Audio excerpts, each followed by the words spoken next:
Now let's make it much, much worse. Oh. He goes back. But we're on such a triumphant note. I know, but we do kind of have to deal with this because it's not really done yet. I'm sorry. You're talking about the 1912 Olympics. Uh-huh. Something real bad is going to happen, isn't it? Yep. Oh, man, I just realized I missed a quote. Anyway, so he goes back and starts playing football and baseball and even basketball and is just generally the best at everything he ever does. Cool. And is generally recognized as the best athlete in the world. Right? Awesome. For a short period of time because, again, he doesn't really self-promote.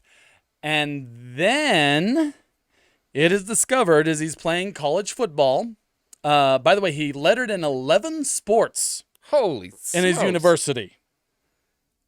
That's I don't know. a lot of sports. If someone said name 11 sports, it would take me a moment. Yeah. So, lettered in 11 sports. But then... Because track and field only counts as one, right? I believe so.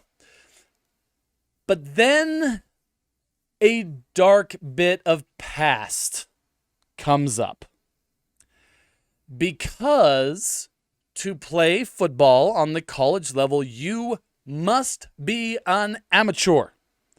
You cannot have ever received money to have played a sport.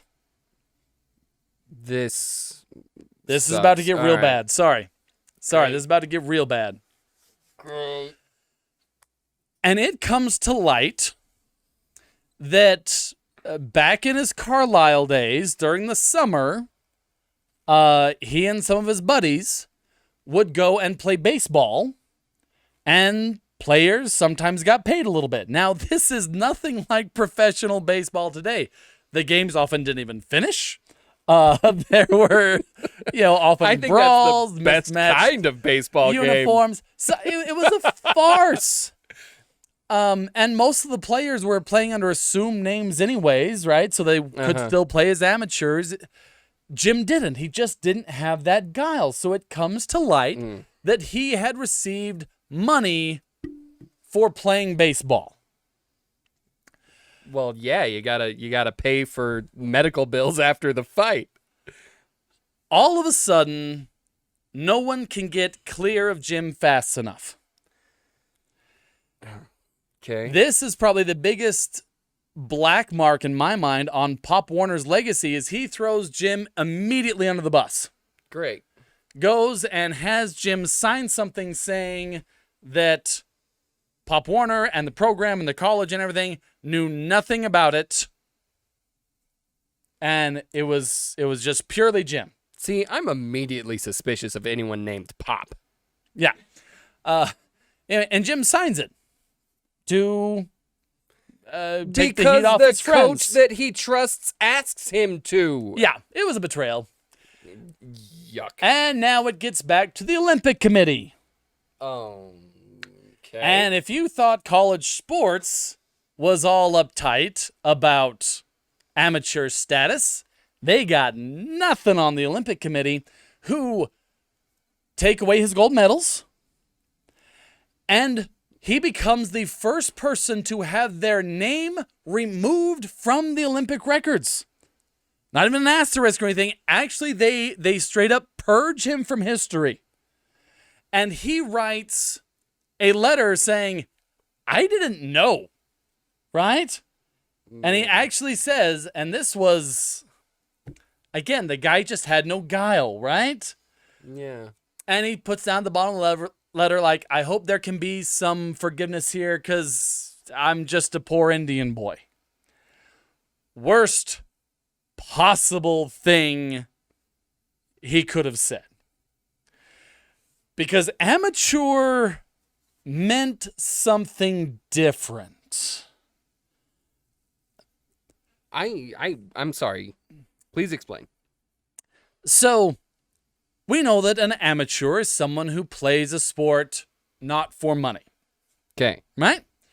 And it has generally been believed in the noble history of sports that this is, the purest form of sport. These are people playing for the love of the game and for nothing else, right? Right. That is the spirit of an amateur. Okay. Thing is, there was another level to this, especially with the Olympics, especially around 1912. Because who could do that? Who could just go and play sports for the fun of it, for the love of the sport, and didn't have to worry about money? The bourgeoisie. That's who. Absolutely. Oh, no. You just got it. Oh, no. There it is. They think that he's a communist. No. Okay. Worse, they think he's poor. Woo. They think he... Oh, well, now I am a communist. They just think he's poor. Yep. That's it? Yeah. He's riffraff. He's scum, man. No name, no money, no title. Playing baseball for money like some sort of hooligan or ruffian? We always do. There's something wrong about that guy. Let's get him right off our records, man. That he's a Bolshevik or whatever. At least let it be some kind of political fear storm or whatever. But just that he's poor. Just that he's poor. Oh. Yep. The Olympics were, at that time, in many ways, a gentleman's game. An amateur, here's your connection, an amateur was a gentleman. Someone of refinement and stature and money. And these are all college athletes. Uh-huh. Oh. And so they absolutely shred him. And yeah, when he sends his protest letter that I didn't know, and could you give me a break? There's no way I could have known. I'm just a poor Indian boy. I didn't know I'm poor and uneducated. Worst possible thing he could have said to these. Boy, we don't use profanity on this show. But these snobby bastards? I'm sorry. I would have used an even harsher word, so we'll go with that. Wow. Ew. Yeah, I'm sorry. I wish I could have made it more political and everything. No, he was poor. Dang it. And yeah, Dang we it. can't have that. By the way, and so he was largely just erased. And he stopped being the greatest in the world to the point where, Errol Flynn just saw him as some random extra in a movie and tried got laid out for lay it. it out.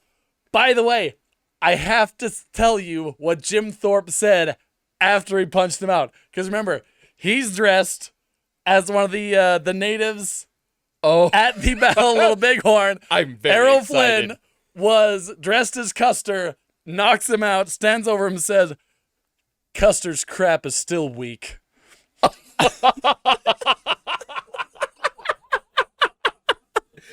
Yeah! Oh, man. Get some, Jim!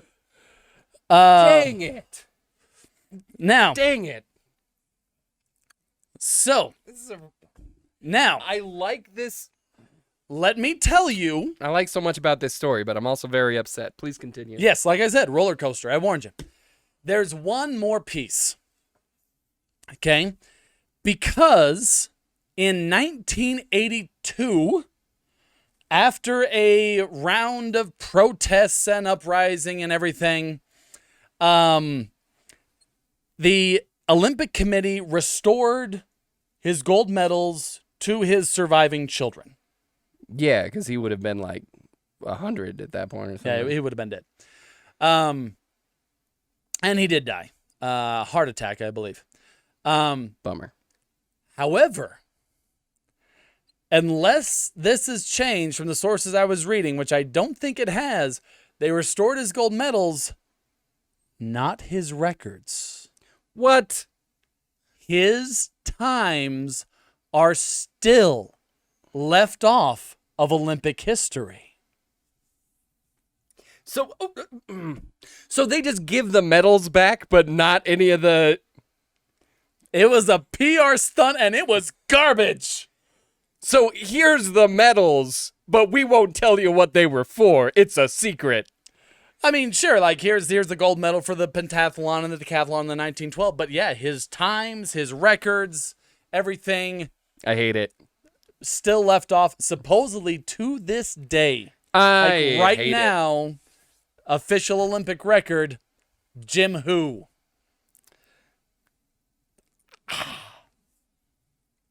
Olympics? Got my eye on you, you Oh. guys. Oh, Shame. shame on you all. shame. Dang. Anyways, and yeah, I think I'm gonna leave it there. He was always the best physically. The rest of his life was just kind of a regular messy life, right? He was married a few times, had I think 8 children. Bunch of his children, by the way, never even knew that he was an Olympian. Right? He never even made a big deal about it. He just said, I knew I won them. They know I won them. Right? But he just lived his life, right? He did some acting, played a little bit of pro ball. He was actually the first president of the organization that became the NFL. Oh, really? Yeah. Cool. And so, yeah, he just kind of did odd things. You know, was an actor for a while, just an extra mostly. But yeah. So if I went digging through old movies, there might be the greatest athlete of the modern era Just in randomly, the background was that Jim somewhere. Thorpe? Yes, absolutely. Probably in some fairly inappropriate costume. Yeah, and he actually fought for the rights of other natives in the film industry because they were generally paid a half to an eighth of what white extras were paid, depending on what they were actually doing. And he fought and actually won a lot of those battles. So yeah, no, he continued to fight for recognition of native peoples and was an excellent example himself. In fact, a lot of his father's thing, sending him off, was like, show him what we can do. So yeah, all good man, stuff. Jim. That was Jim Thorpe. I Good said, man, kind of a Jim. messy life. There were things, but just kind of regular mortality stuff. He was a good guy.